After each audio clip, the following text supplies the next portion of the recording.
वो सही और गलत को पहचान कर। तो ये सारे धर्म ग्लानि के लक्षण आज के युग में दिखाई देते या नहीं दिखाई देते। और जब भगवान कहने लगे कि मैं विदाई लेता हूं, द्वारका जाता हूं, और 2 दिन में ये सारे लक्षण दिखाई दिए। 2 दिन के बाद ही ये सारे लक्षण दिखाई दिए। कितनी बड़ी कंट्रोवर्सी महसूस होती है। अधर्म का नाश कर दिया, धर्म को, सत धर्म की स्थापना हो गई, और 2 दिन के बाद पुनः ये धर्म ग्लानि के लक्षण दिखाई दिए 5 पांडवों को। लेकिन ये स्पष्ट तभी होता है कि वास्तव में ये इसी समय की बात है, और तभी भगवान को पुनः इस संसार में आना पड़ता है। तब भगवान कहते हैं मेरा जन्म और कर्म दिव्य और अलौकिक है, जो इन चरम चक्षुओं से देखा नहीं जा सकता है।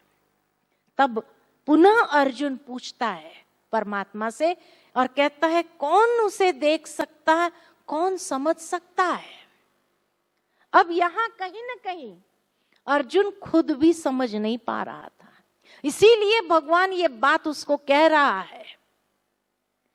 और जब अर्जुन ने ये सवाल पूछा कि कौन उसको देख सकता है, समझ सकता है, तो भगवान कहते केवल तत्वदर्शी, जो ज्ञान और तपस्या के द्वारा पवित्र बनते हैं और वितराग, भय और क्रोध से मुक्त है, वो मेरे इस जन्म को और कर्म को देखता है और मेरा साक्षात्कार कर सकता है। यानी अंतर चक्षु से वो देख सकता है ईश्वर को, ये स्थूल आंखों से नहीं देख सकता है।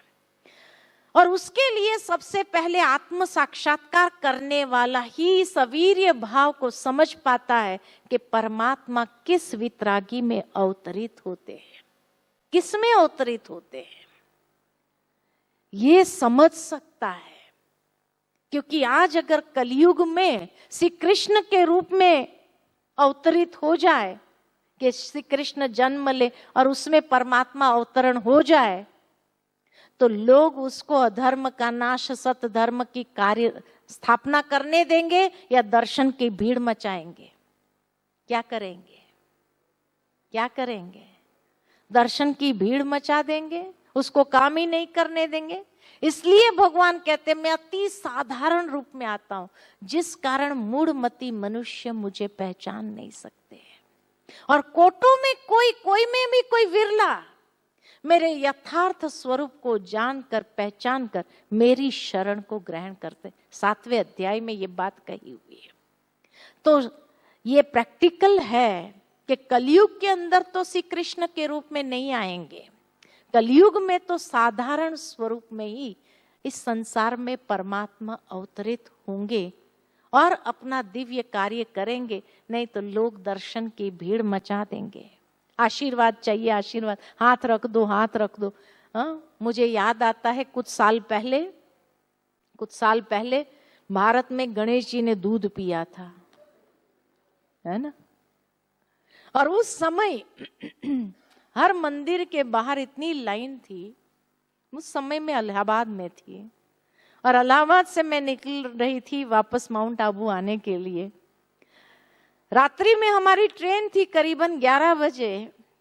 जब स्टेशन जाने लगे तो हर मंदिर के बाहर सब लोटे लेकर खड़े हैं, इतनी लंबी। तो मैंने पूछा आज कौन सा त्योहार है? तब मुझे बताया गया कि आज गणेश जी दूध पी रहे हैं। और उस समय इंटरनेट का जमाना नहीं था, और इंटरनेट का जमाना मोबाइल, व्हाट्सएप नहीं था। फिर भी आधा घंटे के अंदर सारे विश्व के अंदर ये न्यूज फैल गई थी कि भारत के किसी देवता ने दूध पिया है। और सब विदेशों में भी लाइन लग गई गणेश के मंदिर में दूध पिलाने के लिए। साइंटिस्ट लोगों की लाइन लग गई। तो आज अगर भगवान कोई दिव्य स्वरूप लेकर के आए तो लोग उसको अपना कार्य करने देंगे या दर्शन की भीड़ मचाएंगे? क्या करेंगे? इसीलिए भगवान कहता है आत्म साक्षात्कार करने वाला ही इस अवीर्य भाव को समझ पाता है कि परमात्मा किस वितरागी में अवतरित होता है। जो वितराग, भय और क्रोध से मुक्त है, वो वितरागी कौन है, वो समझने की आवश्यकता है। कि परमात्मा किस स्वरूप में अवतरित होते हैं। आज यहाँ तक ही, कल सुबह आगे देखेंगे इसी चौथे अध्याय में जो कर्म अकर्म विकर्म की गुह्य गति भगवान ने समझाई है अर्जुन को, वो कर्म की गुह्य गति हम समझेंगे कल के सत्र के अंदर। अभी थोड़ी देर के लिए अपने मन को शांत करके ध्यान करेंगे और मन को परमात्मा के उस दिव्य स्वरूप में एकाग्र करेंगे। जो दिव्य स्वरूप हमने समझा, आज दिन तक एक शिकायत थी, मन नहीं लगता है ईश्वर में, क्योंकि पता ही नहीं था वो कौन है। अब पता चला है तो ध्यान लगना स्वाभाविक है, सहज है, सरल है। तो चलो कुछ क्षण के लिए अपने मन को बाह्य सभी बातों से समेट लेते हैं, स्वयं को आत्मभाव में स्थित करते हैं।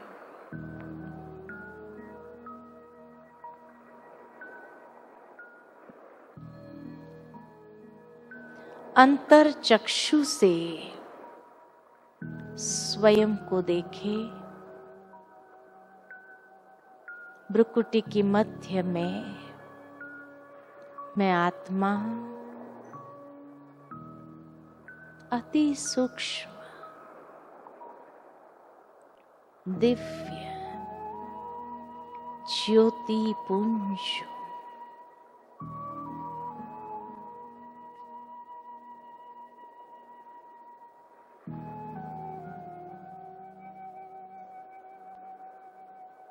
मैं आत्मा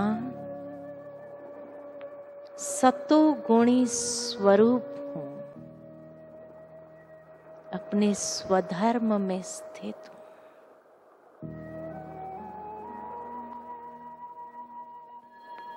धीरे धीरे मन को ले चलते हैं एक यात्रा पर, अनंत की ओर, ईश्वर के सानिध्य में। और अंतर चक्षु से देखते हैं कि जैसे मैं आत्मा प्रकाश पुंज हूं, मेरे पिता परमात्मा अनंत प्रकाशमान दिव्य तेजोमय स्वरूप है।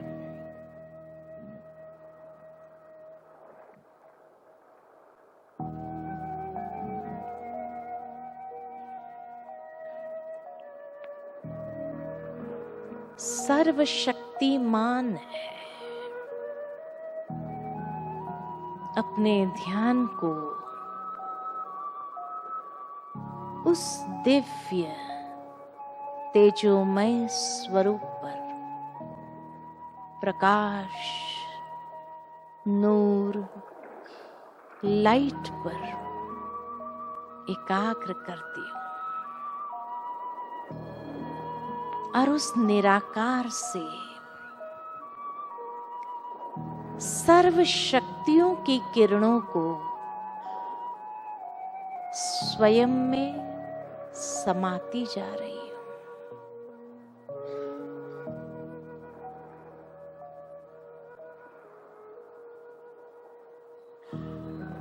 परमात्मा की शक्ति की ऊर्जा को स्वयं में समाते हुए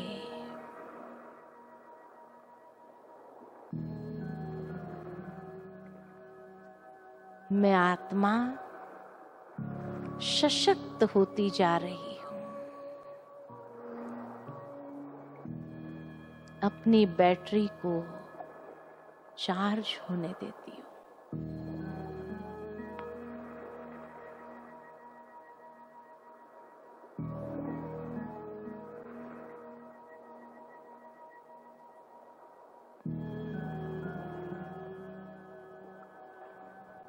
मन, बुद्धि और इंद्रियों को संयत करते हुए अपने ध्यान को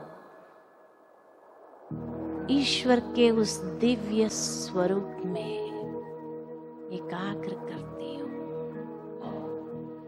जो अजन्मा है, अव्यक्त है, शाश्वत है, पुनर्जन्म रहित है, विनाश रहित है, जो इन चरम चक्षुओं से नहीं देखा जाता, ज्ञान के दिव्य चक्षु से साक्षात्कार कर सकते हैं।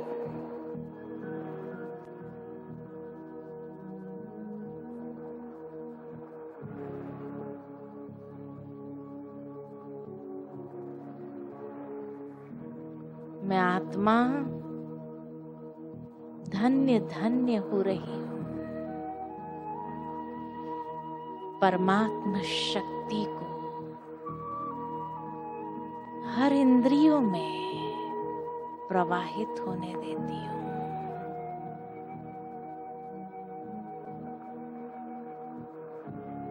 परमात्मा शक्ति की ऊर्जा से जीवन का शुद्धिकरण करती हूं।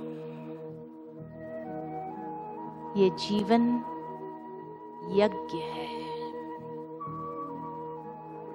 और इस जीवन रूपी यज्ञ का शुद्धिकरण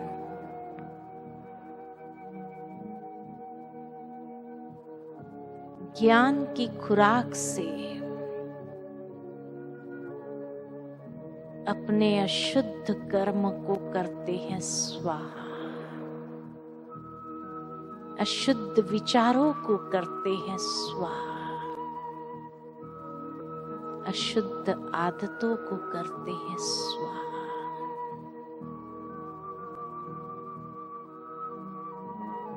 और परमात्मा कृपा वृष्टि को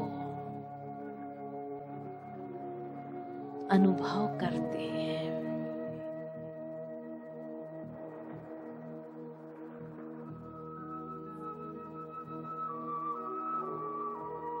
धन्य धन्य महसूस करती हूँ। ओम शांति शांति शांति।